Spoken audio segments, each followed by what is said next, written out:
Assalamualaikum warahmatullahi wabarakatuh. Before we start our material today, let's pray together. Ala diniyah wa ala kuliniyah solihah. Al-Fatihah.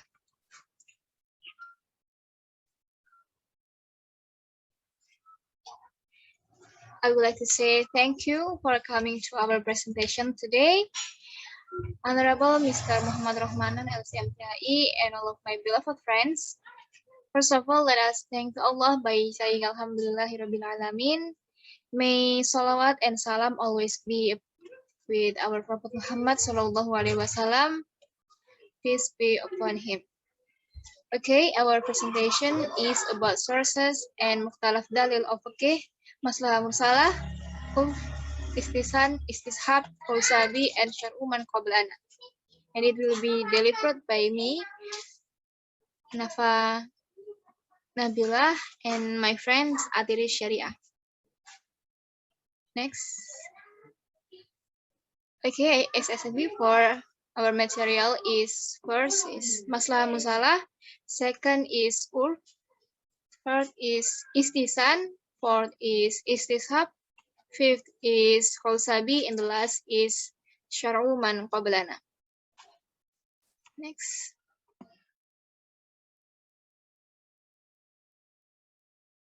Bismillahirrahmanirrahim. So now I want to explain about masalah mursalah. Masalah mursalah according to language consists of two words, namely maslaha and mursalah. The word maslaha comes from the Arabic word yasluhu salaha, to be sulha or mursalah, or maslaha, which means something that brings goodness, while the word mursalah comes from mursalun, irsala, yursilu, arsala, becomes mursalah, which means send or use. The combination of the two words becomes masalah mursalah, which means the principle of benefit or goodness used to establish an Islamic law. It can also mean an act that contains good values or benefit. Jadi masalah mursalah secara bahasa mempunyai dua kata, yakni maslahah dan mursalah. Maslahah berasal dari bahasa Arab, yursilu yasluhu solaha, menjadi sulha atau maslahah yang berarti sesuatu yang mendatangkan kemaslahatan atau kebaikan. Dan kata yang kedua adalah mursalah yang berasal dari bahasa Arab juga, yakni mursalun, irsala, yursilu, arsala, menjadi mursalah yang berarti diutus, dikirim, dipakai, atau digunakan. Jadi secara keseluruhan masalah mursalah ialah prinsip kebaikan yang digunakan untuk menetapkan sumber hukum Islam atau sesuatu kegiatan yang mendatangkan kebaikan atau maslahat dan mempunyai makna, mempunyai nilai kemanfaatan. Masalah secara alfiah berarti manfaat dan masalah berarti netral, dalam artian tidak ada dalil khusus dalam Al-Quran atau nas yang menolaknya, dan juga tidak ada yang secara langsung membenarkannya. Next is etymological meaning. The etymological understanding of maslaha is an effort to take advantage and eliminate mafsadat or madarat. From this, it can be understood that maslaha has two terms, namely the existence of benefit and the distance of mudarat. Jadi secara etimologi, maslaha mursalah memiliki pengertian segala sesuatu, segala usaha yang memiliki kemanfaatan atau advantage dan menghilangkan suatu mudarat atau keburukan. The next kind of masalah mursalah, it's become three kinds. First is based on the existence of masalah according to syara. Second is based on masalah content, and the third is based on the problem changing or not. We start with one. Based on the existence of masalah according to syara. Dari segi keberadaannya menurut syara. Bagi menjadi tiga, yaitu masalah al-mutabarah, masalah al-mugah, and masalah mursalah. The first is masalah al-mutabarah, yaitu kemaslahatan yang didukung oleh syara, maksudnya ada dalil atau nas dalam Al-Quran maupun hadis yang mendukung suatu perbuatan. And the second is maslahah al-mugah, yaitu maslahat yang keberadaannya tidak didukung oleh syarak dan ditolak. Artinya ketentuannya itu bertentangan dengan ketentuan hukum syarak atau hukum dalam Islam. And the third is maslahah mursalah, ialah kemaslahatan yang tidak didukung dan juga tidak diterima secara langsung oleh syara. Dan dalam masalah mursalah terdapat dua jenis masalah lagi, yakni masalah algoriban dan masalah mursalah. Masalah algoriban yakni kemaslahatan yang asing atau kemaslahatan yang sama sekali tidak didukung oleh syara. Sedangkan untuk masalah mursalah ini yang tidak didukung oleh nas dalam Al-Quran maupun hadis. Next is based on the maslahah content, yakni dari segi kandungan maslahatnya. And the first is maslahah al-ammah and the second is maslahah al-khamsah. Sesuai dari namanya, maslahah al-ammah adalah maslahat yang menyangkut kepentingan umum, menyangkut kepentingan banyak orang. Namun tidak berarti kepentingan ini untuk semua orang, tapi juga menyangkut kepentingan suatu kelompok tertentu. And the second is maslahah al-khassah, yakni maslahah yang menyangkut kepentingan individu, kepentingan seseorang, dan tidak menyangkut kepentingan kemaslahatan umat. Jadi pentingnya pembagian dua maslahat ini adalah untuk mementingkan atau memprioritaskan antara maslahat al-ammah dan al-khamsah. Dan dalam Islam, maslahah al-ammah didahulukan keberadaannya daripada maslahat al-khamsah. And the third is based on the problem changing or not. First is maslahah al-tabithah and the second is maslahah al-mutaghayyirah. Maslahah al-tabithah adalah maslahat yang bersifat tetap, yang bersifat kekal, artinya tidak berubah sesuai dengan zaman. Dalam artian tidak prinsipnya dan langkah-langkahnya tidak berubah seperti pelaksanaan sholat, puasa, zakat, dan juga haji. And the second is maslahah al-mutaghayyirah, yaitu maslahat yang dapat berubah-ubah sesuai dengan kondisi waktu, tempat, dan subjek hukumnya. Jadi perbedaan keduanya ini didasarkan atas yang harus didahulukan apabila dua maslahat dimaksudkan untuk memberi batasan kemaslahatan mana yang bisa berubah dan tidak. Next is levels of maslahah mursalah. It become 3 level.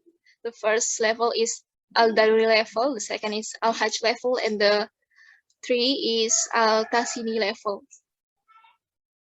Jadi dalam masalah terdapat beberapa tingkat, di mana tingkat pertama lebih tinggi kedudukannya dibanding dengan tingkat kedua. Tingkat pertama yakni al-daruri level.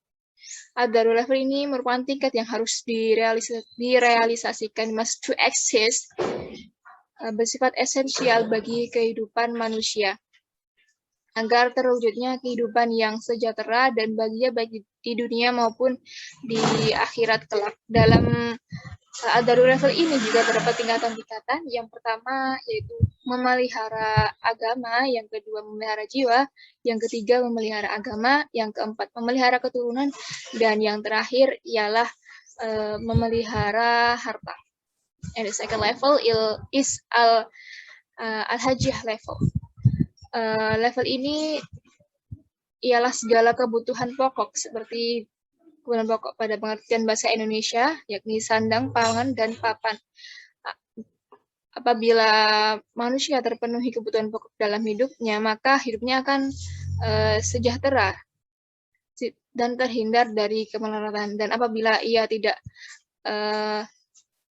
terpenuhi kebutuhan pokoknya, maka ia akan mengalami kesulitan.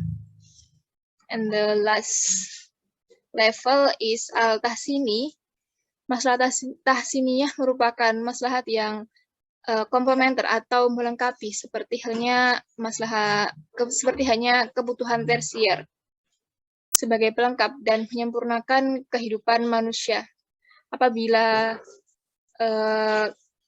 al-tahsini level ini tidak terpenuhi, maka kehidupan ini tidak terasa nikmat, tidak terasa enak gitu. Meskipun apabila tidak terpenuhi juga tidak akan menimbulkan kemelaratan dan kesengsaraan.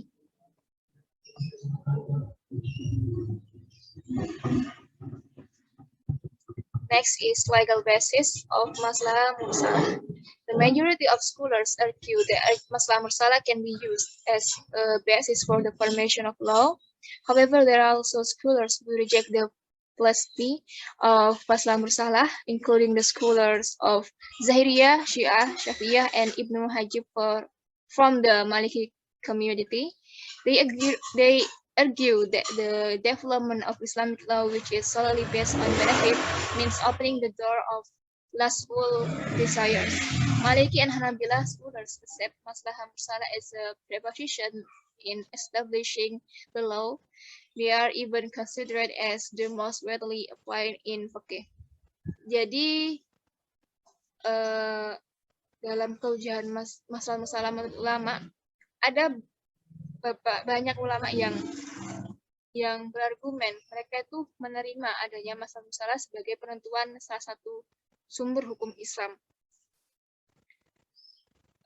Tetapi ada juga yang menolak masalah mursalah sebagai salah satu sumber hukum Islam seperti ulama Zahiriyah, Syiah, Syafi'i, dan Ibnu Hajib dari kalangan Maliki. Mereka yang menolak masalah mursalah ini beralasan bahwa tidak adanya bukti syara yang mendukung kehujahan masalah mursalah. Alasan lainnya adalah dengan menetapkan suatu hukum berdasarkan masalah mursalah dapat membuka pintu keinginan hawa nafsu. Tetapi ada juga ulama yang menerima masalah mursalah, yakni ulama Maliki dan Hanabi. Mereka hampir menerapkan masalah mursalah dalam seluruh aspek penentuan hukum fikih mereka. Mereka berpendapat bahwa kehidupan manusia akan seterusnya berkembang dan menemui permasalahan-permasalahan baru yang bisa saja tidak terdapat dalam masa Nabi Muhammad. Oleh sebab itu, mereka menggunakan masalah mursalah dalam menentukan suatu hukum. Dan sebenarnya para tabi'in dan tabiat pada zaman dahulu juga sudah melakukannya, seperti jatuhnya talak, seperti pengumpulan Al-Quran. The next is object of masalah mursalah. The thing that becomes the object of masalah mursalah is an event that needs to be legalized. But there is no single text in Al-Quran and Hadith that can be used as the basis. Jadi objek dari masalah mursalah ini adalah segala sesuatu yang yang nasnya tidak terdapat secara khusus dalam Al-Quran dan Hadis, di mana suatu hal ini harus segera ditetapkan hukumnya. Dan apabila sebuah hukum tidak ditetapkan, maka semakin lama semakin sempit hukum Islam sendiri. Contoh dari objek yang menjadi masalah mursalah, maksud saya, seperti pengumpulan Al-Quran pada waktu Khalifah Abu Bakar, di mana pada saat itu setelah perang Yamamah, banyak para penghafal Al-Quran yang meninggal, kurang lebih sekitar 70 orang, dan Khalifah mengkhawatirkan lama-kelamaan Al-Quran atau ingatan mereka akan hilang, seperti itu. Dan sebenarnya dalam Al-Quran pun tidak disyariatkan untuk pengumpulan sendiri, dan pengumpulan itu bertujuan untuk kemaslahatan umat di masa-masa yang mendatang. Contoh lain dari masalah mursalah ialah adanya sekolah, madrasah, rumah sakit, kemudian penjara, dibangunnya tempat sa'i menjadi 2 tingkat, kemudian jumroh juga menjadi 2 tingkat. Kemudian ada juga pencatatan pernikahan, di mana dengan adanya pencatatan pernikahan menolak kemudorotan. Maybe it's the explain for about masalah mursalah, and the next material is urf, and that will explain by Atiri Syariah. Time is yours.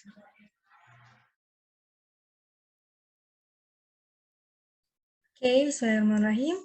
Now I will explain about urf. So, literally, urf comes from the word arafa ya'rifu, which means something known as good, something that has sequential recognition and patience. Jadi secara bahasa, uruf itu terbentuk dari kata arafa ya'rifu yang berarti sesuatu yang telah dikenal baik, sesuatu yang tertinggi, sesuatu yang berurutan, dikenal, dan juga kesabaran. And then, on the term, uruf is a permanent condition in humans, justified by reason and also accepted by good morals. This definition explains that words and actions that are rarely done and have not been accustomed by some people cannot be called uruf. It's the same as things that have become habits but come from the lust, such as drinking khamar and free sex, which have become a tradition for some people. It cannot be categorized as uruf. Jadi, kalau secara istilah, uruf itu adalah sesuatu yang permanen di dalam diri manusia dan juga diterima oleh akal sehat dan akhlak yang baik, serta definisi ini menjelaskan bahwa kalimat atau hal-hal yang belum atau jarang sekali dan belum pernah menjadi tradisi sebagian orang itu tidak bisa disebut sebagai uruf, sedangkan ini sama halnya dengan sesuatu yang sudah menjadi kebiasaan tetapi datangnya dari syahwat dan hawa nafsu, seperti meminum khamar dan juga pergaulan bebas yang sudah menjadi tradisi sebagian orang, ini juga tidak bisa dikategorikan sebagai uruf.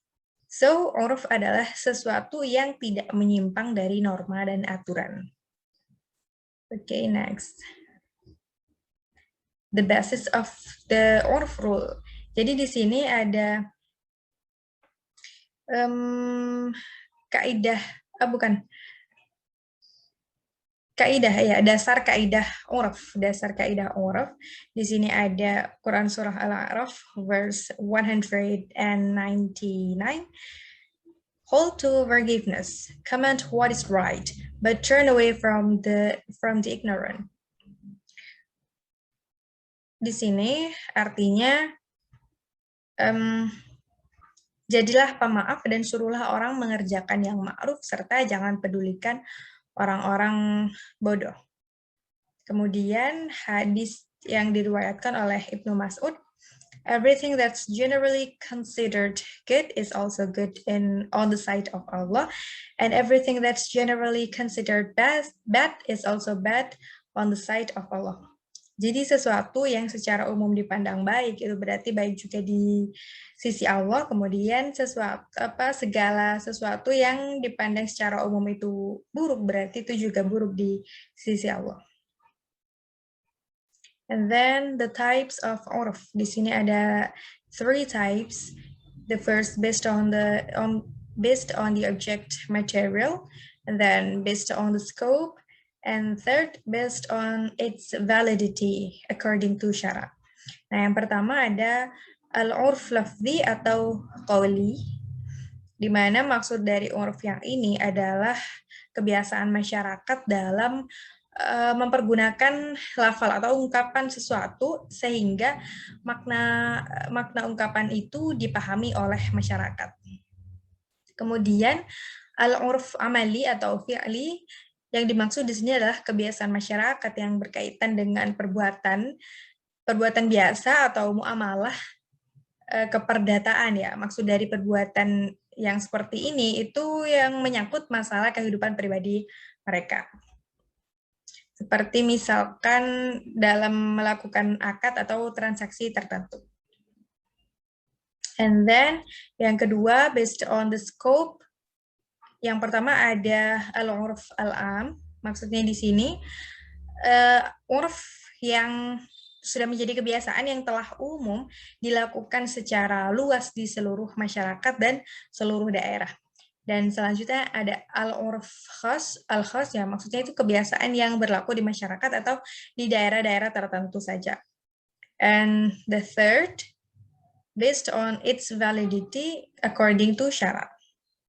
Jadi di sini urf yang menurut syara itu dinilai baik atau buruk. Yang pertama ada al-urf as-sahih, di mana itu merupakan kebiasaan yang berlaku di tengah masyarakat dan juga berlaku secara berulang-ulang, diterima oleh banyak orang, dan tidak menghilangkan kemaslahatan mereka. Dan juga tentunya tidak bertentangan dengan nas. Kemudian kalau satunya ada al-urf al-fasid, di mana ini merupakan kebiasaan yang berlaku di masyarakat dan tempat tertentu, namun bertentangan dengan dalil-dalil syara, bertentangan dengan kaidah-kaidah dasar yang ada dalam syara, termasuk juga dengan undang-undang negara dan juga sopan santun. Di sini ada the requirements of urf, syarat-syarat urf.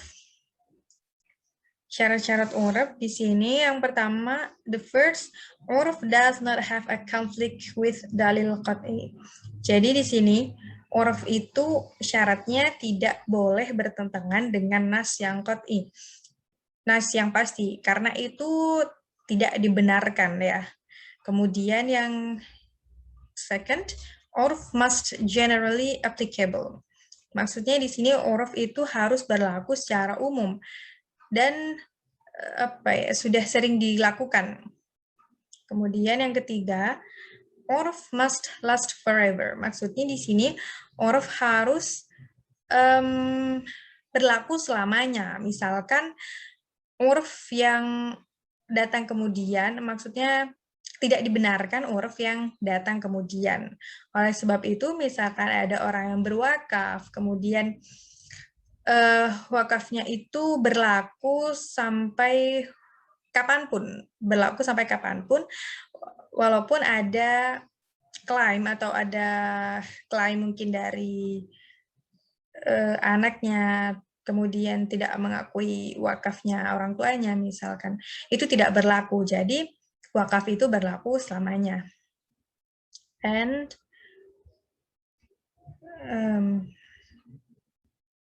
fourth, there's no specific argument for this case in the Quran or Hadith. Jadi di sini tuh nggak ada dalil yang khusus untuk menyebutkan kasus tersebut baik di dalam Al-Quran maupun di dalam hadis. And last, its use does not rule out the Sharia nas and does not result in a disadvantage. Maksudnya di sini pemakaian uruf itu tidak mengakibatkan dikesampingkannya nas Al-Quran dan hadis, dan juga tidak mengakibatkan kemudaratan dalam hal tersebut. And then the examples of uruf in the present. Jadi di sini ada beberapa contoh uruf yang terjadi di masa sekarang. Yang pertama ada the concept of aqilah in insurance. Maksudnya di sini konsep aqilah dalam asuransi. And second, buying and selling electronic goods with a guaranteed contract. Jual beli barang elektronik dengan akad garansi. And third, in the case of renting a house, the cost of minor damage becomes the responsibility of the renter. Jadi untuk dalam kasus sewa menyewa rumah ya, biaya kerusakan yang kecil-kecil itu ditanggung oleh penyewa, bukan yang memiliki rumah.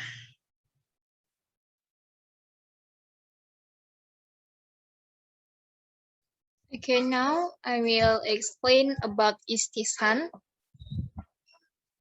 Istihsan Lexically, istisan comes from the word hasan, which means good, and the opposite of kobaha, which means bad.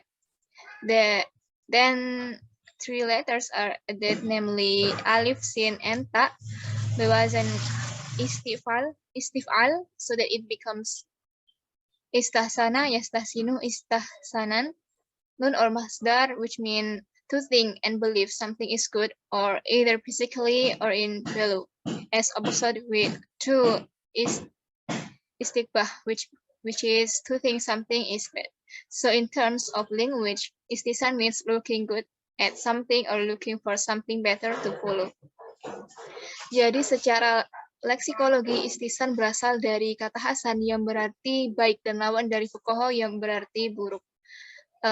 Kemudian ditambah lagi 3 huruf hijaiyah, yakni alif, sin, dan ta, menjadi istahsana, yastasinu, istisanan, yang berarti sesuatu yang menganggap atau meyakini sesuatu itu baik secara fisik maupun secara nilai, dan lawan dari istiqbah yang berarti menganggap sesuatu itu buruk. Jadi dari segi bahasa bermakna memandang baik sesuatu atau mencari lebih baik untuk diikuti. Sedangkan secara istilah, istisan ialah berpalingnya seorang mujtahid dari penggunaan kias jali atau kias atau nyata kepada kias kafi atau samar, atau berpindahnya dari hukum kuli atau umum kepada hukum istisnai atau pengecualian karena ada dalil yang menurut logika membenarkannya. Dengan demikian, istisan ialah tindakan meninggalkan suatu hukum kepada hukum lainnya disebabkan karena adanya suatu dalil syara' yang mengharuskan untuk meninggalkannya. Kind of istisan, the kind of istisan become 6. It is istisan bil qiyas al-kafi, istisan bin nash, istisan bil ijma, istisan bil darurah, istisan bil al-maslahah, and istisan bil al-uf. The first is istisan bil qiyas al-kafi. Berarti ialah pengambilan hukum dengan pemikiran dan penelitian secara mendalam atas sebuah kasus atau peristiwa yang mempunyai dua dalil, yakni jali dan kafi, di mana kedua hukum tersebut mempunyai konsekuensi sendiri-sendiri. Contoh kasusnya ialah pendapat Imam Hanafi yang didasarkan pada kias jali bahwa sisa patukan dari burung yang buas itu hukumnya najis berdasarkan kias jali. Namun hal itu disebabkan karena dikiaskan dengan bekas patukan atau makan dari hewan buas, burung buas seperti elang, garuda, dan yang dimana dagingnya itu haram dimakan. Sedangkan didasarkan pada kias kafi, maka bekas minuman atau patukan dari burung yang haram tersebut tidak dihukumi najis, sebab paruh dari burung tersebut itu tersusun atas tulang atau zat keras, di mana hal itu yang membatasinya dengan daging yang haram dan langsung bersentuhan dengan daging tersebut. Perpindahan dari kias kafi kepada perpindahan dari kias jali kepada kias kafi inilah yang disebut dengan istisan. And the second is istisan bin nas, ialah diperbolehkannya pelanggaran atas suatu hukum yang sudah diterapkan secara umum, secara universal menjadi kaidah umum, karena secara spesifik terdapat nas dari Al-Quran yang memperbolehkannya hal tersebut. Namun hal itu dilanggar, seperti terjadi pada masa Khalifah Umar bin Khattab, di mana pada waktu itu ada seseorang yang mencuri pada masa kelaparan atau pacak peligi yang berkepanjangan, di mana harusnya dilakukan hukum potong tangan berdasarkan Quran Surat Al-Maidah ayat 38, bahwa setiap laki-laki dan perempuan yang mencuri, maka sanksinya adalah potong tangan. Namun hal tersebut tidak dilakukan sebab Khalifah Umar bin Khattab memandang hal itu akan menimbulkan bahaya terhadap umat. Paling tidak umat akan mendapatkan salah satu dari dua bahaya. Yang pertama adalah bahaya apabila mereka tetap menahan diri untuk tidak makan dan minum, dikhawatirkan akan memperparah keadaannya, dan paling parah ialah kematian. Sedangkan yang kedua ialah mereka akan tetap mencuri karena keadaan memaksa mereka. And the third is istisan bil ijma, ialah fatwa para mujtahid tentang suatu hukum dalam permasalahan kontemporer yang menyalahi aturan-aturan universal yang telah menjadi kaidah umum karena sebuah kebiasaan. Contohnya adalah amanah seseorang kepada orang lain untuk dibuatkan suatu barang.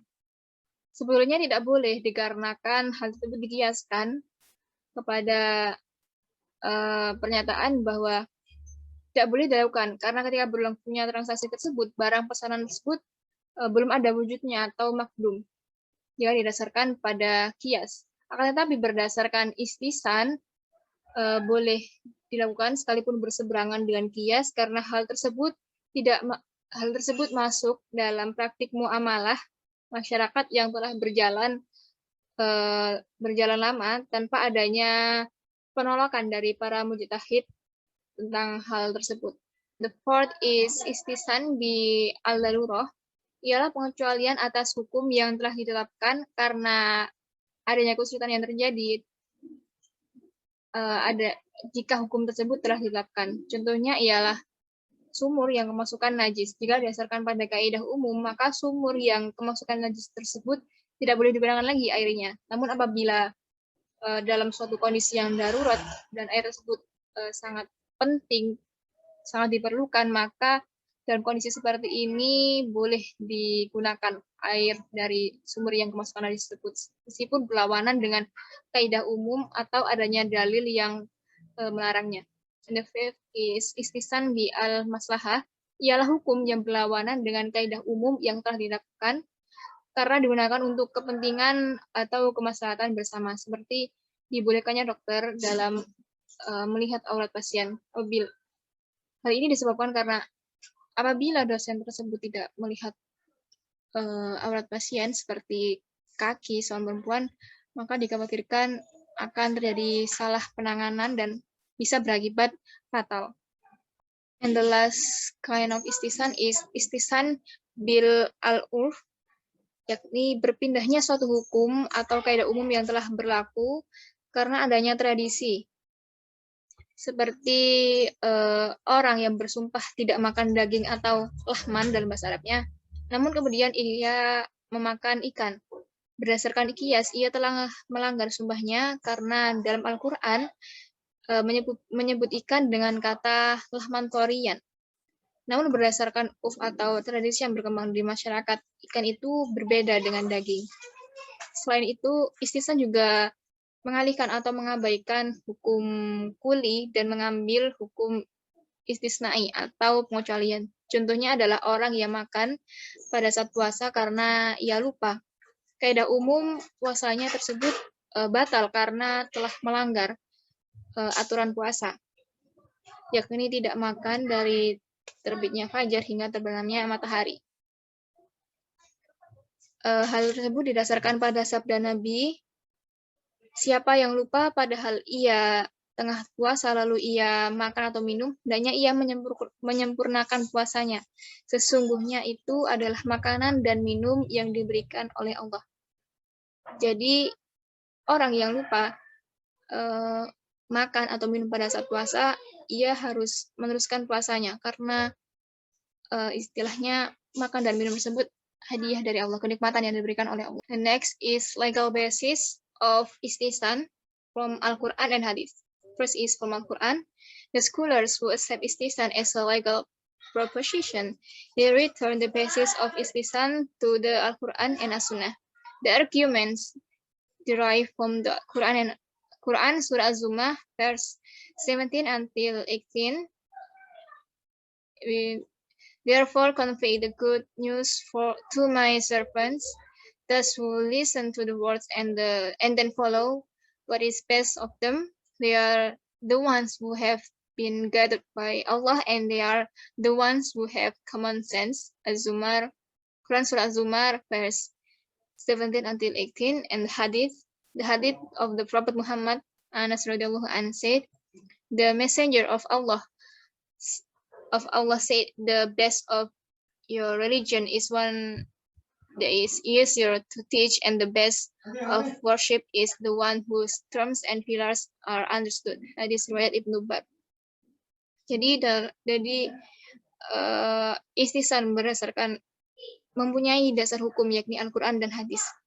Al-Quran, Quran surat Az-Zumar punya arti, sebab itu sampaikanlah kabar gembira itu kepada hamba-hambaku, yaitu mereka yang mendengarkan perkataan lalu mengikuti apa yang paling baik di antaranya. Mereka itulah orang-orang yang telah diberi petunjuk oleh Allah, dan mereka itulah orang-orang yang mempunyai akal sehat. Quran Surat Az-Zumar ayat 17 sampai 18.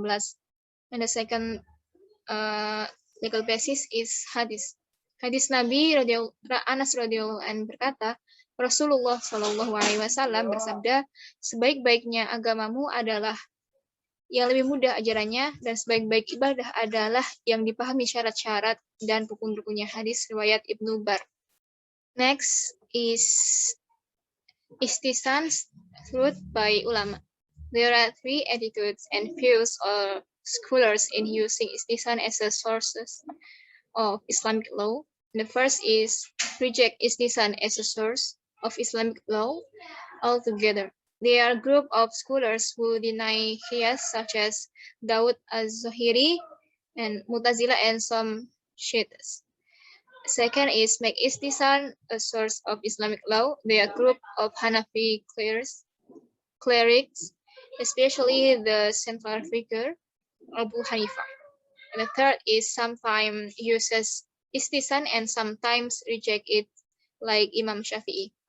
Jadi istisan dalam hujahnya ada 3 sikap atau pandangan ulama yang menggunakan istisan sebagai sumber hukum Islam, dan ada juga yang menolak istisan sebagai sumber hukum Islam.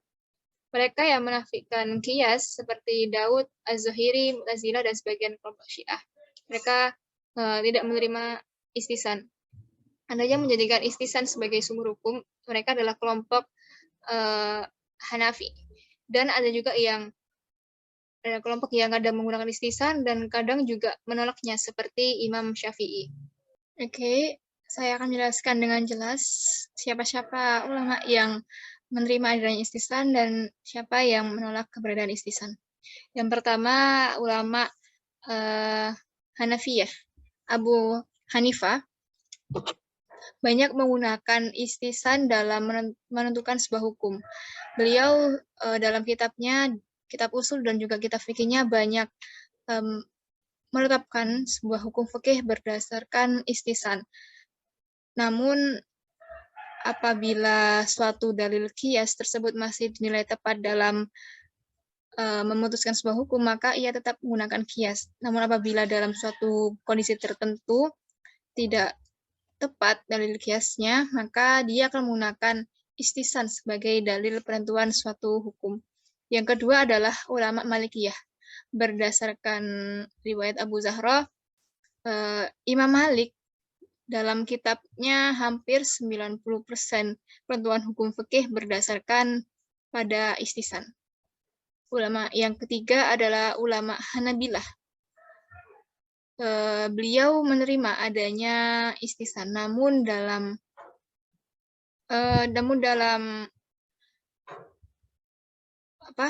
anggotanya ada 1-2 orang yang tidak mengimani kehujahan istisan.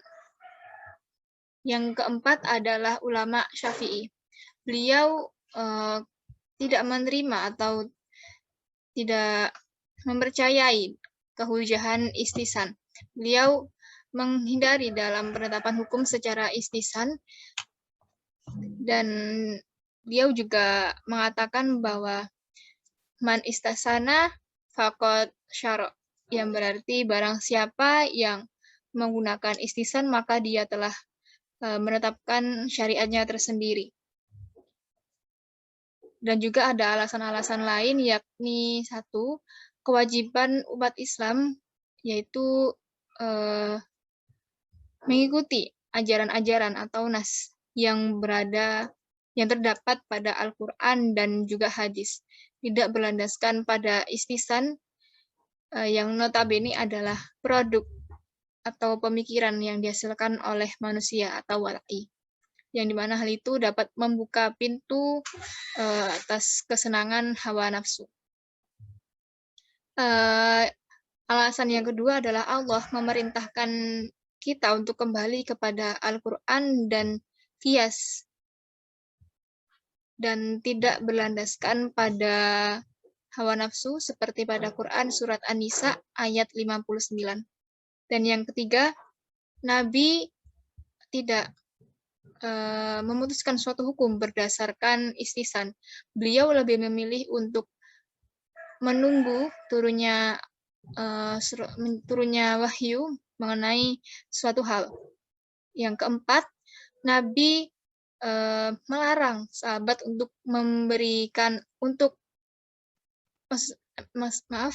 Nabi melarang sahabat untuk memberikan fatwa berupa istisan, berdasarkan istisan. Yang kelima, istisan tidak memiliki batasan dan kriteria yang jelas dalam menetapkan suatu hal, membedakan suatu yang hak dan yang batil, dan hal tersebut bisa menyebabkan suatu bias. Mungkin itu saja yang dapat saya jelaskan mengenai istisan. And the next material will explain by Atris Syariah. Time is yours.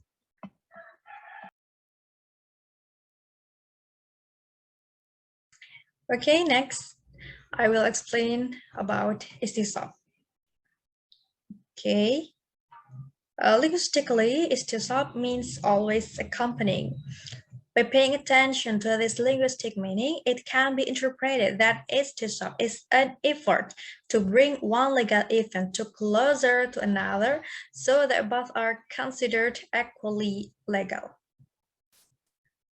Jadi maksudnya di sini secara bahasa ya, istisab itu artinya menemani atau selalu menyertai begitu ya.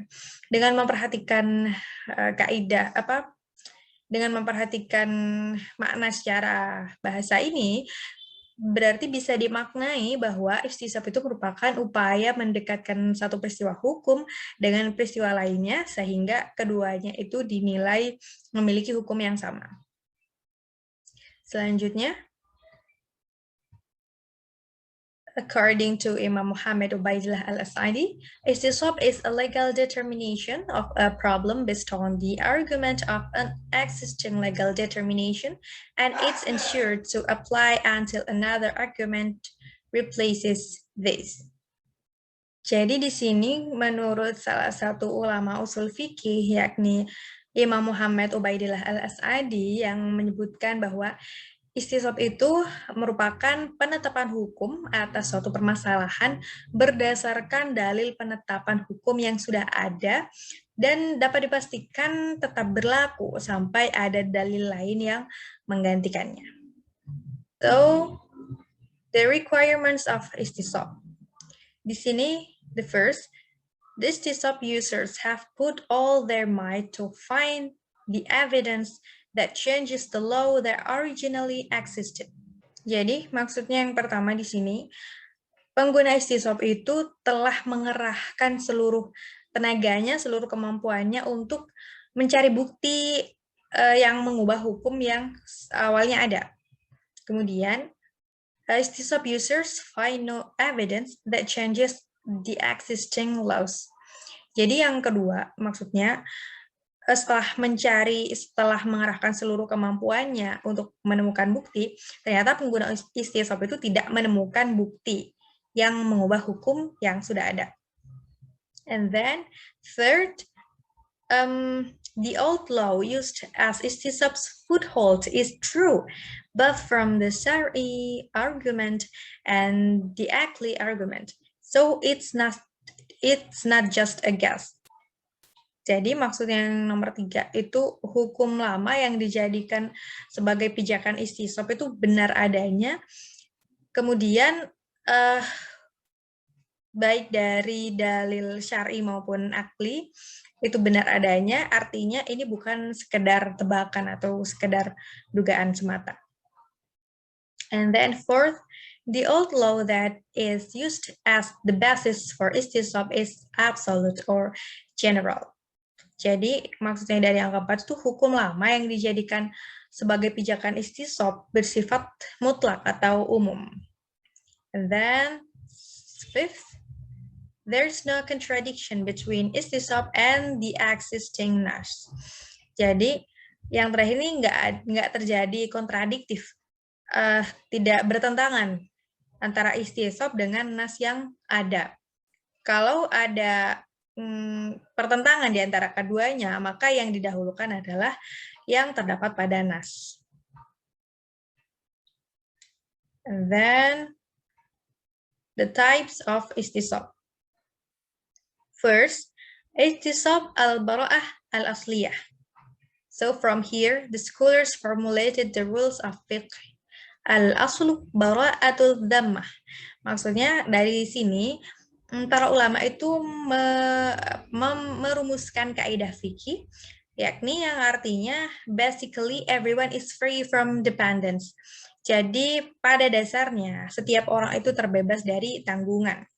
For example, Ahmad claims that Bisri owed him 100,000, but Bisri did not admit it. In this case, the winner is Bisri, because basically Bisri is free from being dependent on Ahmad, unless Ahmad is able to prove his confession. Jadi di sini tuh contohnya Ahmad itu mengklaim ya, mengatakan bahwa Bisri itu punya utang sama dia. Punya utang, tapi Bisrinya nggak ngaku. Bisri tidak mengakui bahwa dia punya utang. So di sini yang menang adalah Bisri. Karena apa? Karena pada dasarnya setiap orang itu tidak memiliki tanggungan. Jadi klaim ini bisa tergantikan apabila Ahmad memiliki bukti yang kuat yang menunjukkan bahwa Bisri ini benar-benar memiliki utang. Maka dari itu, dalam Al-Quran kan sudah diperintahkan kepada kita kalau berutang atau melakukan muamalah secara non-tunai itu sebaiknya dicatat. And then second, istisab al-ibahah al-asliyah. This istisab is based on the original law, which is permissible or mubah. From here, the scholars formulated the rules of fiqh. Al-aslu fil asya'i al-ibahah hatta yadullu ad-dalil ala tahrim. Jadi, istisab yang ini itu berorientasi atau berlandaskan pada hukum yang awal, yakni segala sesuatu itu mubah. Dari sini para ulama fikih merumuskan kaidah fikih, yaitu the original law of everything is permissible until there is evidence that forbids it. Jadi dari sini tuh setiap perbuatan itu sebenarnya mubah atau boleh-boleh saja sampai ada dalil yang mengharamkannya. For example, the giraffe's legal status is not explained in the text of the Quran or Hadith, whether it's an animal that is halal for consumption or haram. On the other hand, this animal does not have the characteristics possessed by the animals whose prohibition has been explained. Based on this case, the law of the giraffe may be consumed halal ya. Jadi maksudnya contohnya di sini itu ada, kita tidak dijelaskan dalam nas Al-Quran ataupun hadis tentang status jerapah ini halal dikonsumsi atau tidak. Jadi dari sini jerapah itu tidak memiliki karakter hewan-hewan yang haram untuk dikonsumsi ya. So dari kasus ini hukum memakan jerapah adalah halal, jadi mubah, boleh-boleh saja. Tetapi ya logikanya, kalau masih ada hewan lain yang jelas halal, kenapa harus makan jerapah? Kan lebih baik dilestarikan saja. And then third, ada istisab al-hukum. This type established the laws that have existed and have been valid in the past until now, and also valid in the future until any other arguments that change them. From here, the scholars formulated the rules of fiqh. Al-aslu baqa'u ma kana ala ma kan. Basically, something that already has certain legal certainty is determined as it was in the original legal situation. Jadi untuk istisab tipe yang ini itu menetapkan hukum sesuai hukum yang ada dan telah berlaku di masa lalu, kemudian berlaku juga saat ini dan berlaku juga untuk masa yang akan datang. Okay, for the example. For example, a person wants to fast, then he eats sahur. But he doubts whether when eating sahur there is still time for dawn, I mean, not yet dawn, or it is already dawn. In this case, the person's fast remains valid because what he previously believed that was still time for sahur, so he could eat sahur, while the entry of dawn was among those he doubted, unless there was convincing evidence that the time of dawn had already arrived. Okay, maksudnya di sini tuh misalkan ada seseorang yang hendak berpuasa ya, mau berpuasa, kemudian dia makan sahur, tapi dia ragu apakah waktu makan sahur itu sudah masih belum fajar atau sudah masuk waktu fajar. Dalam hal ini puasa orang tersebut masih tetap sah. Karena apa? Karena awalnya dia meyakini bahwa masih ada waktu untuk makan sahur, makanya dia makan dan dia berniat puasa. Sementara masuknya waktu fajar atau belum, itu keraguan yang muncul, misalkan muncul pas waktu jam 7 gitu, muncul keraguan tadi makan sahurnya itu udah masuk waktu subuh belum ya, misalkan seperti itu. Jadi puasanya itu tetap sah-sah saja, tetap dilanjutkan karena pada awalnya dia meyakini bahwa masih ada waktu untuk makan sahur, kecuali nanti jika ada bukti yang meyakinkan bahwa waktu dia makan sahur ternyata sudah terbit fajar. Jika ada bukti, maka puasanya batal. And then the last, al-istisab, al-wasf. Istisab that's based on the assumption that a previously known trait persists until there is evidence to change it. From here, the scholars formulated the rules of fiqh. Al-yaqinu la yuzalu bishak. A trust cannot be eliminated by doubt. Jadi dari sini tuh para ulama merumuskan kaidah fikih yang artinya keyakinan tidak bisa dihapus oleh keraguan. And for example, the status of life of a missing person is still considered to exist or still life until there is a piece of evidence shows that he died. Another example, when a person prays in the middle of prayer, his stomach feels sick, then the person should not cancel the prayer until it has evidence, such as an indication of a certain sound or smell. Jadi maksudnya di sini, contohnya itu misalkan ada orang yang hilang, jadi statusnya kan sebelum hilang orang itu hidup. Orang itu hidup, jadi selama hilang orang itu tetap dianggap hidup sampai ada berita, sampai ada kabar bahwa orang tersebut itu meninggal. Jadi misalkan orang itu belum ketemu, berarti statusnya tetap hidup karena diyakini orang itu masih hidup. Dan contoh lainnya, apabila ada orang yang sholat, kemudian perutnya sakit ya, sakit perut misalkan, apa ya, ngerasa gak enak perut gitu, kemudian orang tersebut tidak seharusnya membatalkan sholatnya. Tetapi apabila ada bukti yang menguatkan bahwa orang tersebut itu benar-benar batal, misalnya seperti ada indikasi bunyi atau bau gentut gitu. Jadi orang tersebut baru benar-benar batal. Sedangkan kalau nggak ada indikasi itu, so mereka harus melanjutkan sholatnya. Okay, the last material from me is Qaul Sabi. Qaul means speech. Sabi means the companions of the Prophet or his companions. People who lived during the time of the Prophet or met the Prophet and died in a state of Islam. Qaul Sabi is an opinion expressed by a friend or sahabat or sahabi about something in Sharia law after the death of the Prophet Muhammad. Jadi qaul sahabi ini terdiri dari dua kata, yakni qaul dan sahabi.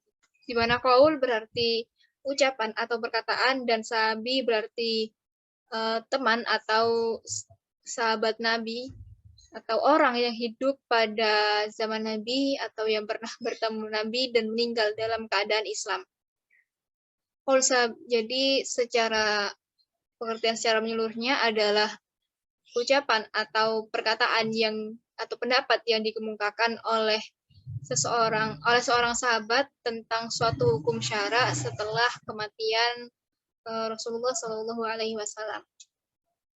Next is the meaning of sahabi.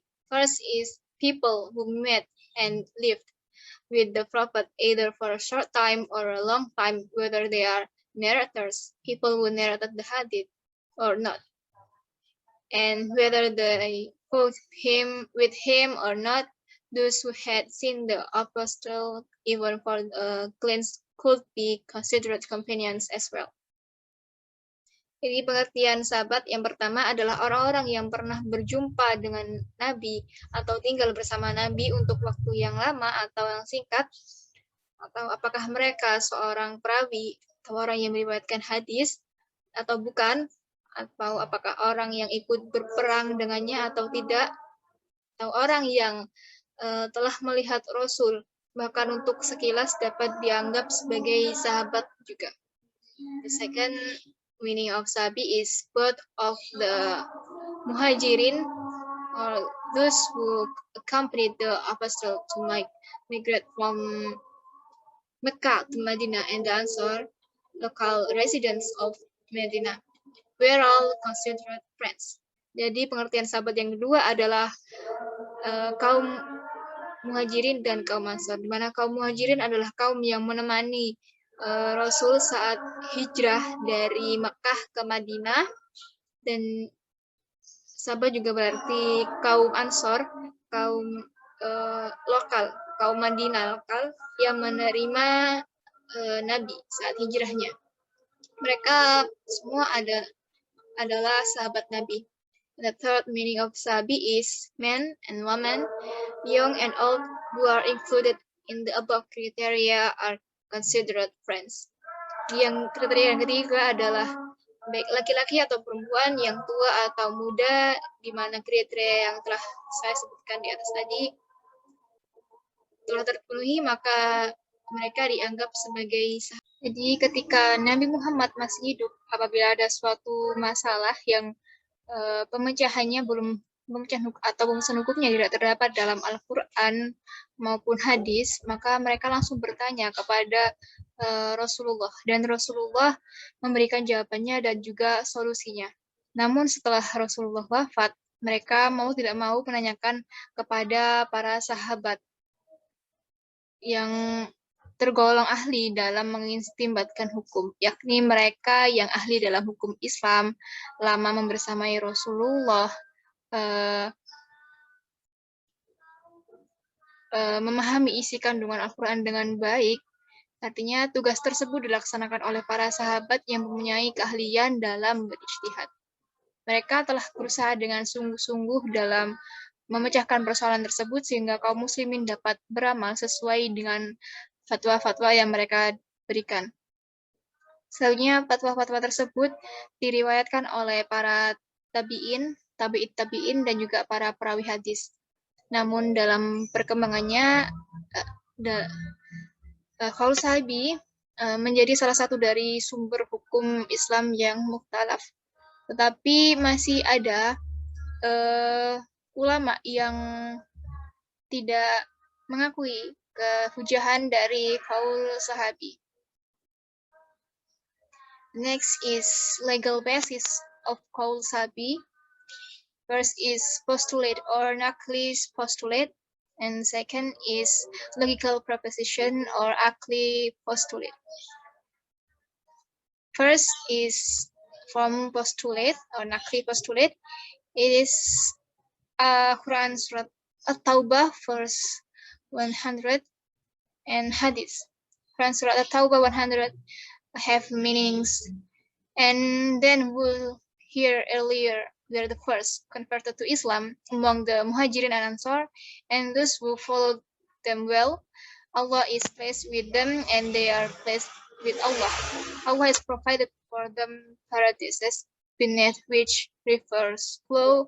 They stay in it forever. That's a great victory. Artinya, dan orang-orang yang terdahulu lagi yang pertama-tama masuk Islam di antara orang-orang Muhajirin dan Ansar dan orang-orang yang mengikuti mereka dengan baik, Allah ridho kepada mereka dan mereka ridho kepada Allah. Allah menyediakan bagi mereka surga-surga yang mengalir di bawahnya sungai-sungai. Mereka kekal di dalamnya selama-lamanya. Itulah kemenangan yang agung. And the second postulate is hadith. I'm trustworthy among my friends, and my friends are trustworthy among my people. Yang artinya, aku amanah di antara para sahabatku, dan para sahabatku amanah di antara kaumku. Next slide. Logical proposition or Aqli's proposition. A. The Sahabi or companions were very close in relation to the Prophet himself, and they were very loyal to the apostle of Prophet and very obedient to his instruction. Jadi dalil akli yang pertama adalah para sahabat begitu dekat dalam hubungannya dengan Rasulullah sendiri, dan mereka sangat setia kepada Rasul, kepada Nabi, dan mereka patuh kepada petunjuk Allah. And second, their arguments are always based on the hadith along with their own rational analogies or qiyas. Jadi pendapat mereka selalu berpangkal pada hadis bersamaan dengan analogi rasional mereka atau kias. See, after the time of the Sahabi or companions, scholars also use kias. However, since the companions or Sahabi were closer to the Prophet, their arguments and decision had to come first. Jadi setelah masa sahabat, para ulama juga menggunakan kias, tapi karena para sahabat lebih dekat dengan Nabi, maka mereka menggunakan argumen dan juga keputusan sahabat lebih utama. The last is schools of friend that they do not agree and are not used as evidence and are not obligated to be followed. Abu Hanifah and Imam Shafi'i said, do not see anyone who takes the word of friends to be used as evidence, because the word of friends based on ra'yu, and among the friends themselves also have different opinion, and they are not free from mistake. School of friend, it means mazhab sahabi. Mazhab sahabi juga berarti dengan qaul sahabi, yakni mereka tidak sepakat qaul sahabi dijadikan hujah dan tidak wajib untuk diikuti. Imam Abu Hanafi dan Imam Syafi'i menyatakan mereka tidak melihat seorang pun yang menjadikan perkataan sahabat atau qaul sahabi ini dijadikan sebagai hujah. Sebab perkataan sahabat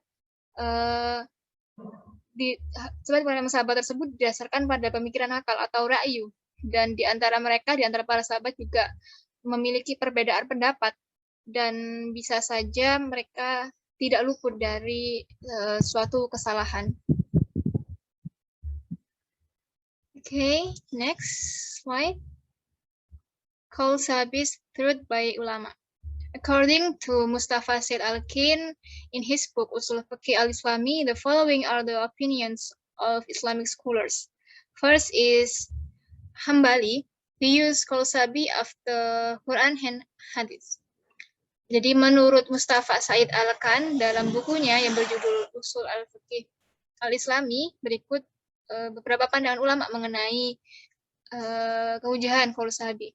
Ulama yang pertama adalah Imam Hambali. Kelompok Hambali menggunakan Qaul sahabi setelah Al-Quran dan Hadis. The second, Syafi'i. He use Qaul sahabi after Quran, Hadis, Ijma, Qiyas, and Istishaq. Kedua adalah ulama Syafi'i. Mereka menggunakan Qaul sahabi setelah Quran, Hadis, Ijma, Qiyas, dan Istishaq.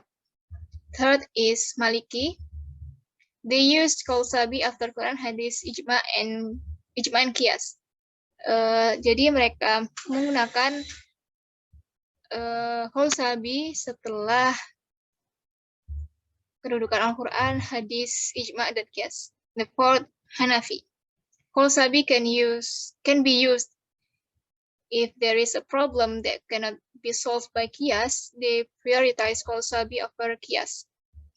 Jadi mereka kaum atau kelompok Hanafi ini menggunakan Qaul sahabi dalam memecahkan problem yang tidak bisa dipecahkan oleh Qiyas. Mereka memprioritaskan Qaul sahabi di atas Qiyas. Next is Syiah. In general, they rejected Qaul sahabi, but for Zaydiyah, Shiites, and Imamiyah Shiites, the Qaul sahabi from Ahlul Bait, or those who have a family background with the Prophet Muhammad, must be followed no matter what. Jadi yang kelompok yang kelima yakni kelompok Syiah, umumnya mereka menolak kehujahan Qaul sahabi, tapi menurut Syiah Zaidiyah dan Syiah Imamiyah, mereka menerima Qaul sahabi yang didasarkan yang menurut Ahlul Bait atau orang yang memiliki background keluarga yang sama dengan Nabi, dan pendapat mereka harus diikuti apapun yang terjadi. The sixth is Dhariri. They refuse Qaul sahabi. According to him, it is not permissible to follow anyone blindly, even to friends. Jadi menurut Dhahiri, mereka menolak Qaul sahabi. Menurutnya tidak boleh mengikuti siapapun secara membabi buta atau berlebihan, bahkan kepada para sahabat Nabi sendiri. And the last is from Mu'tazilah community. Like the Shia and Zahiri, they reject Qaul sahabi. According to them, Qaul sahabi is not at the same level as hadith, because the companions or sahabi were not prophets. The decision or arguments might contain errors that could have fatal consequences. Jadi seperti Syiah dan kaum Zahiri, kelompok Mu'tazilah ini menolak kehujahan Qaul sahabi. Menurutnya Qaul sahabi tidak sama levelnya dengan seperti halnya hadis, karena para sahabat bukanlah nabi. Mungkin saja keputusan mereka atau argumen mereka mengandung kesalahan yang bisa berakibat fatal. Next slide is example of Qaul sahabi.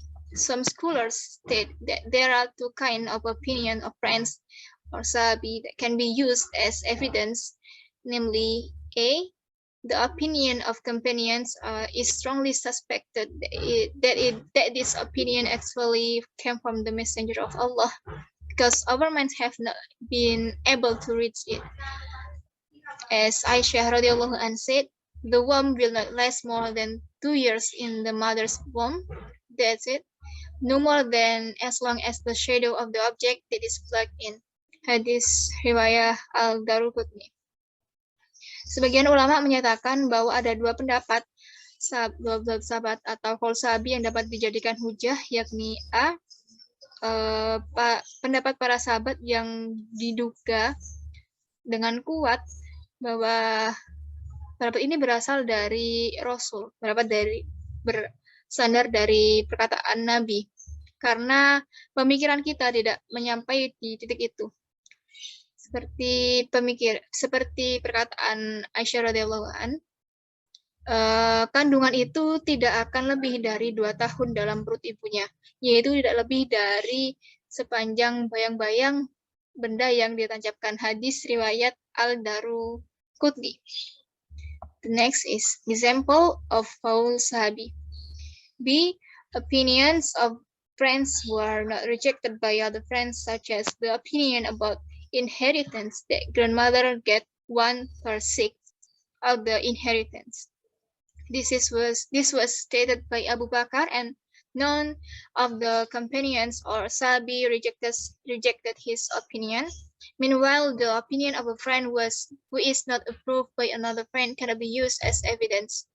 This opinion was followed by Hanifiyah, Malikiyah, and Ahmad bin Hanbal, and some Syafi'iyah groups, and prioritized qiyas. Even Ahmad bin Hanbal prioritized it from the Mursal Hadith and the Da'if Hadith. Al-Shawkani considers the friend's opinion as the opinion of other mujtahid. We don't have to follow it.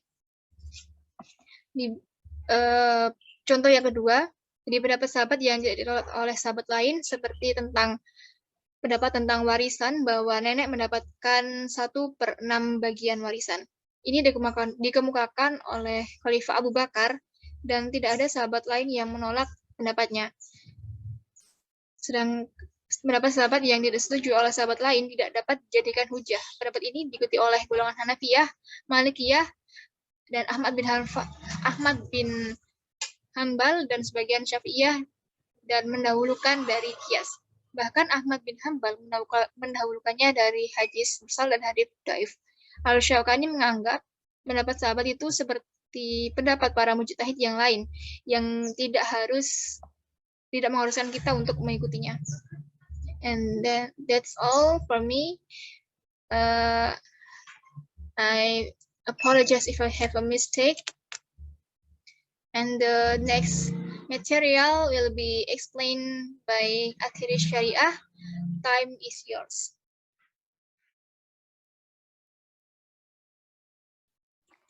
Okay, guys, this is the last for our material, Syar'u man qablana. Oke, ini pembahasan yang terakhir. So, Syar'u man qablana, in simple terms, it means the syariah of the prophet before the prophet Muhammad. Jadi, simpelnya ya, Syar'u man qablana ini merupakan syariat yang ditujukan kepada umat-umat sebelum Nabi Muhammad. And then Muhammad Abdul Rabbih defines Syar'u man qablana as every law that has been prescribed by Allah to the previous people through his prophets, such as the prophets Adam, David, Zakaria, Solomon, Moses, and Isa. Jadi Muhammad Abdul ini mendefinisikan Syar'u man qablana sebagai setiap hukum yang ditetapkan oleh Allah untuk umat-umat terdahulu melalui para nabi seperti Nabi Adam, Nabi Daud, Zakaria, Sulaiman, Nabi Musa, dan juga Nabi Isa. And then the types of Syar'u man qablana. Di sini ada berapa ya? Ada 3 tipe dari Syar'u man qablana. And the first, previous syariat that has been removed. Jadi di sini ada syariat-syariat umat terdahulu yang sudah dinasakh atau sudah dihapus secara jelas ya.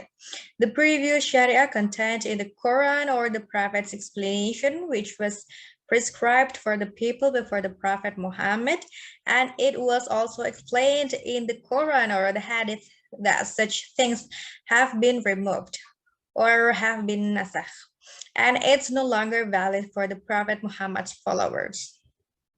Jadi untuk syar'uman qoblana yang pertama ini maksudnya syariat dahulu itu terdapat dalam Al-Quran atau penjelasan Nabi yang disyariatkan untuk umat sebelum Nabi Muhammad, dan dijelaskan pula dalam Al-Quran dan hadis bahwa yang demikian ini sudah dihapus atau sudah tidak berlaku lagi untuk umatnya Nabi Muhammad. Example, Quran Surah Al-An'am, verse 145.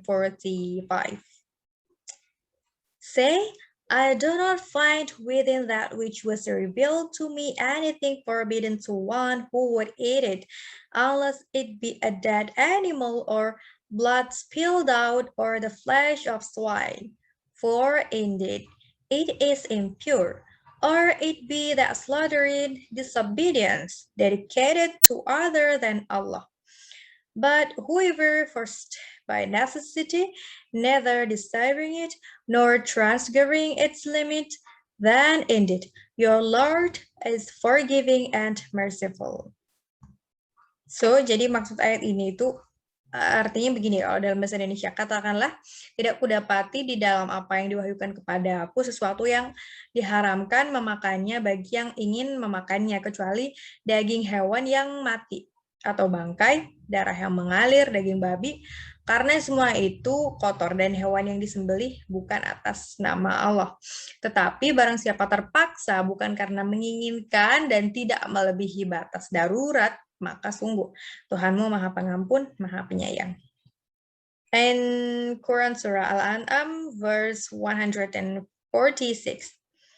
And to those who are Jews, we prohibited every animal of uncloven hoof, and of the cattle and the sheep we prohibited to them their fat, except what adheres to their backs or the entrails or what is joined with bone. By that we repay them for their injustice, and indeed we are truthful. Jadi maksudnya dari ayat yang 146 ini, kalau dalam bahasa Indonesia, dan kepada orang-orang Yahudi, kami haramkan semua hewan yang berkuku, dan kami haramkan kepada mereka lemak sapi dan domba kecuali yang melekat di punggungnya, atau yang dalam isi perutnya, atau yang tercampur dengan tulang. Demikianlah kami menghukum mereka karena kedurhakaannya, dan sungguh kami maha benar. So, this verses tell us about what Allah forbade to the Jews in the past. Then it's also explained in the Quran that it no longer applies to the followers of the Prophet Muhammad. Jadi ayat ini menjelaskan bahwa ini merupakan syariat ya, aturan yang ditetapkan kepada orang-orang Yahudi di masa lalu. So, kemudian syariat ini sudah dijelaskan dalam Al-Quran bahwa ayat ini tidak berlaku untuk pengikut Nabi Muhammad. Jadi syariat ini syariat untuk umat terdahulu dan sudah tidak berlaku bagi Nabi Muhammad dan kaumnya. And another example in the hadith of the Prophet Muhammad, yang artinya it's allowed or halal for me the grabbed treasure which has never been allowed for anyone before me. Jadi artinya ini dihalalkan bagiku harta rampasan perang yang sebelumnya belum pernah dibolehkan atau belum pernah dihalalkan untuk siapapun sebelum aku. Jadi untuk kaum-kaum sebelum Nabi Muhammad ini harta rampasan perang tidak diperbolehkan. Tapi setelah syariat ini turun kepada Nabi Muhammad, ditetapkan kepada Nabi Muhammad, so ini berlaku untuk Nabi Muhammad dan juga kaumnya. And then the second is the previous syariah that's still valid for Muhammad's followers. Jadi di sini yang kedua adalah syariat terdahulu yang masih berlaku untuk Nabi Muhammad dan juga kaumnya. The laws that described in the Quran and the Prophet Hadith were prescribed for the previous people and were stated to apply to followers of the Prophet Muhammad and were declared valid for the next in the future. Jadi maksudnya di sini itu adalah hukum-hukum yang dijelaskan dalam Al-Quran maupun hadis Nabi dan disyariatkan untuk umat sebelumnya, kemudian dinyatakan pula syariat ini berlaku untuk umatnya Nabi Muhammad dan juga dinyatakan untuk berlaku seterusnya. For the example, Quran Surah Al-Baqarah, verse 183. Okay. And the meaning is, "O you who have believed, decreed upon you is fasting, as it was decreed upon those before you, that you may become righteous." Maksudnya di sini syariat ini seperti contohnya syariat untuk berpuasa ya, di mana artinya itu begini, wahai orang-orang yang beriman, diwajibkan atas kamu berpuasa sebagaimana diwajibkan atas orang sebelum kamu agar kamu bertakwa.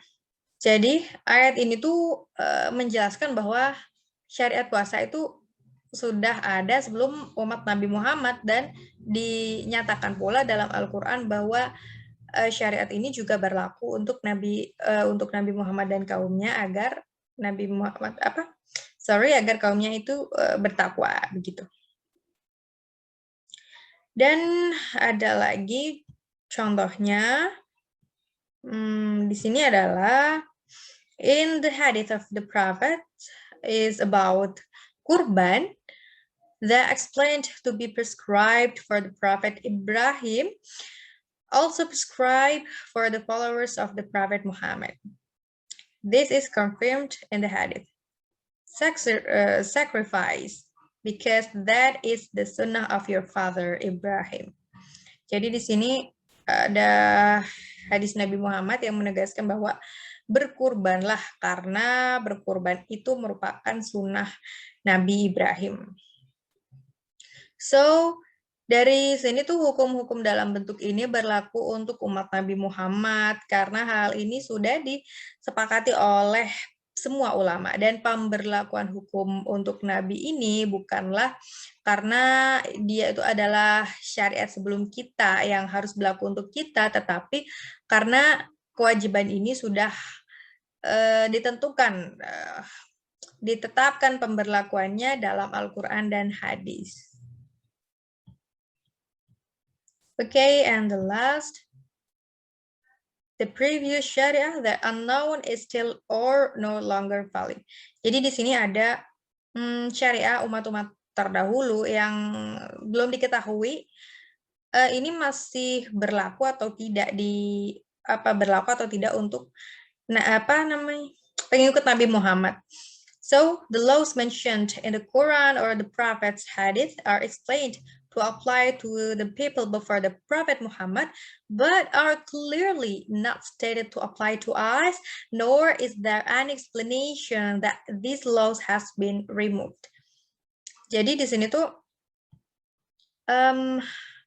hukum yang ketiga ini disebutkan dalam Al-Quran dan hadis, dijelaskan berlaku untuk umat sebelum Nabi Muhammad, tetapi secara jelas tidak dinyatakan berlaku untuk umat Nabi Muhammad, dan juga jelas tidak dikatakan bahwa syariat ini sudah dihapus. So this third form is actually what is called Syariah before us or Syar'u man qablana, which is the subject of study by usul scholars when discussing the arguments of syara or the ijtihad method. Jadi untuk yang ketiga ini, cara mengatasinya atau ya cara mengambil keputusannya yaitu dengan kajian, dengan memutuskan dalam kajian ulama usul fikih pada pada waktu membicarakan dalil-dalil ini menggunakan metode ijtihad. So, that's all from us. Thank you for nice attention. I'd like to close this presentation with the conclusion. Maslahah Musalah is a benefit that is not discussed by the Shara, and there is no special text in Al-Quran and Hadith of the Prophet. The etymological understanding of Maslahah Musalah is an effort to take advantage and eliminate mafsadat or madarat. From this, it can be understood that Maslahah has two terms, namely the existence of benefit and the distance from harm or mudarat.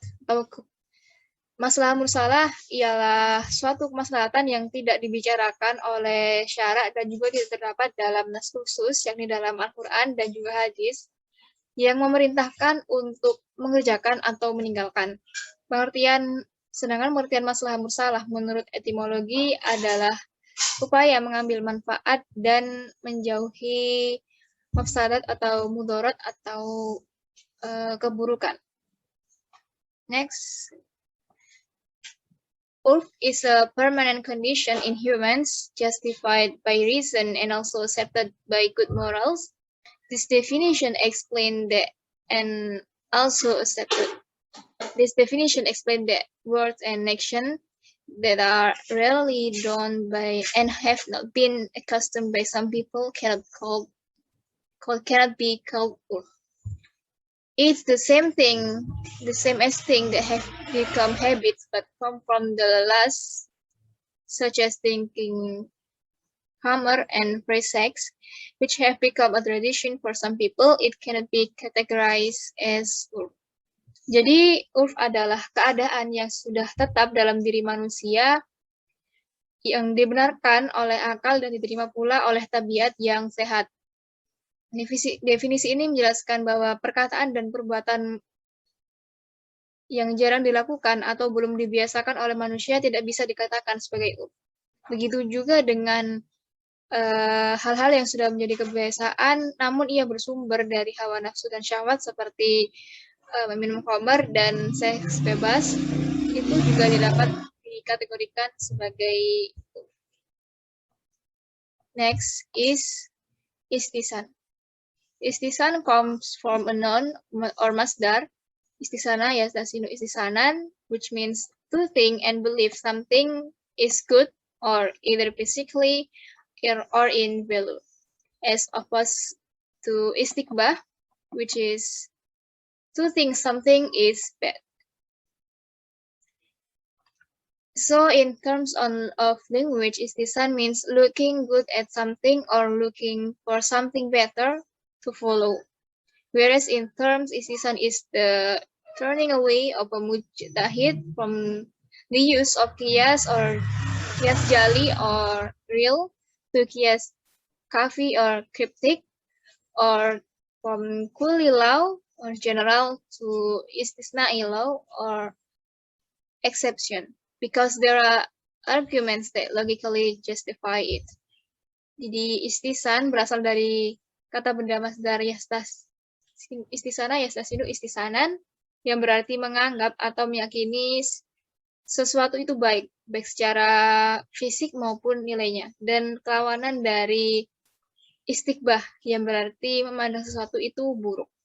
Jadi dari segi bahasa, istisan bermakna memandang baik sesuatu atau mencari yang lebih baik untuk diikuti. Sedangkan secara istilah, istisan ialah berpalingnya seorang mujtahid dari qiyas jali atau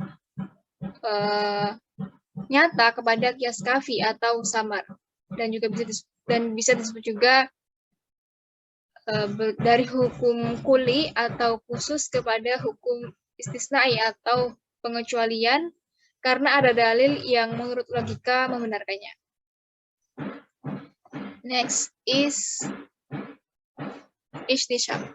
Ihtisab is a legal determination of problem based on the arguments of an existing legal determination, and it's ensured to apply until another argument replace it. Jadi ihtisan merupakan penetapan hukum atas suatu permasalahan berdasarkan dalil pengetahuan hukum yang sudah ada dan dipastikan tetap berlaku sampai ada dalil yang mengalihkannya. Adapun Imam Al-Qarafi dari kalangan ulama Malikiyah mendefinisikan istihsan sebagai keyakinan bahwa kepastian hukum di masa lalu dan sekarang berkonsekuensi pada eksistensi dalil di masa sekarang atau yang akan datang. Next is qaul sabi. Qaul means speech. Sabi means the companions or friends of the Prophet Muhammad or his companions. People who lived during the time of the Prophet or met the Prophet and died instead of Islam. Qaul sabi is an opinion expressed by a friend about something syara' law after the death of the Prophet Muhammad SAW. Jadi, qaul memiliki arti ucapan atau perkataan, sedangkan sabi berarti sahabat Nabi, para sahabatnya, atau orang yang hidup pada zaman Nabi, atau yang pernah bertemu dengan Nabi dan meninggal dalam keadaan Islam. Jadi, qaul sabi merupakan perkataan atau ucapan yang dimulakan oleh sahabat tentang suatu hukum syara' sesudah wafatnya Nabi Muhammad. Next is syar'u man qablana. Is every law that has been prescribed by Allah Subhanahu wa Ta'ala to the previous people through his prophets, such as the Prophet Adam, David, Zakaria, Solomon, Moses, and Isa. Jadi, syar'u man qablana diartikan sebagai syariat nabi-nabi sebelum Nabi Muhammad, syariat nabi terdahulu, atau segala apa yang diriwayatkan kepada kita tentang hukum-hukum yang telah disyariatkan Allah Subhanahu wa Ta'ala kepada umat-umat terdahulu melalui nabi-nabinya yang diutus kepada umat pada waktu itu. Seperti Nabi Adam, Nabi Daud, Nabi Zakaria, Nabi Sulaiman, Nabi Musa, dan terakhir Nabi Isa. Okay, that's all from us. If you have any question, you can write in your e-learning on Thursday, 28 September 2021. Thank you for your attention, guys. If we have any mistakes, I apologize. Wassalamualaikum warahmatullahi wabarakatuh.